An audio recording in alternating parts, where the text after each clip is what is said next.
எல்லாருக்குமே இனிய காலை வணக்கம். இன்னைக்கு நம்ம என்ன பார்க்க போறோம்னா குட்டி வீட்டை பற்றி தான் பார்க்க போறோம்.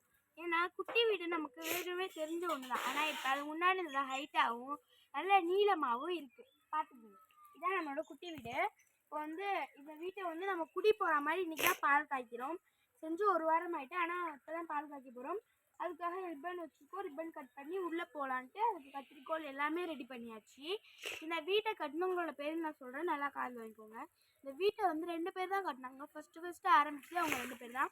ஒன்று வந்து ஸ்ரீஜேஷ், இன்னொன்று வந்து ஸ்ரீகித். இவங்க 2 பேரோட முயற்சியால் தான் இந்த வீடு உருவாயிருக்கு. அதுவும் இல்லாமல் இந்த பால் காய்ச்சல் ஃபங்க்ஷனும் உருவாயிருக்கு.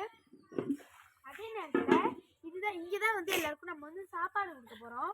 அதனால் இந்த இடத்தையும் க்ளீன் பண்ணி ஃபுல்லாக பூ போட்டு நல்லா டெக்கரேஷனோட இந்த இடத்தையும் வச்சாச்சு. இது எங்களை பொறுத்தளவு ஒரு குட்டி இதுதான். அதுக்கப்புறமா வந்துட்டு சாப்பாடு வந்துட்டு பார்த்தீங்கன்னா வெந்துக்கிட்டு இருக்கு. மிச்சம் எல்லா வேலையுமே முடிஞ்சிடுச்சு. சாப்பாடும் வந்து வெந்துக்கிட்டு இருக்கு. அப்புறமேட்டுக்கு நம்ம வந்து இந்த சாமி இடத்துக்கு வந்து வந்திருக்கோம். இங்கே தான் வந்து படைக்க போகிறோம்.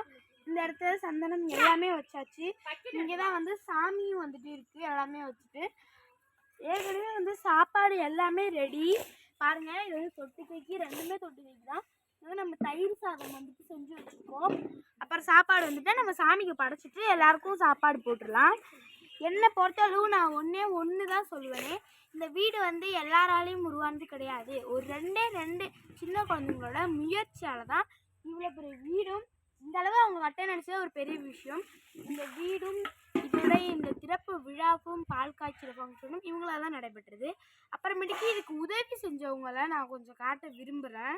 அதில் வந்து உதவி செஞ்சது யாராரு அப்படின்னா,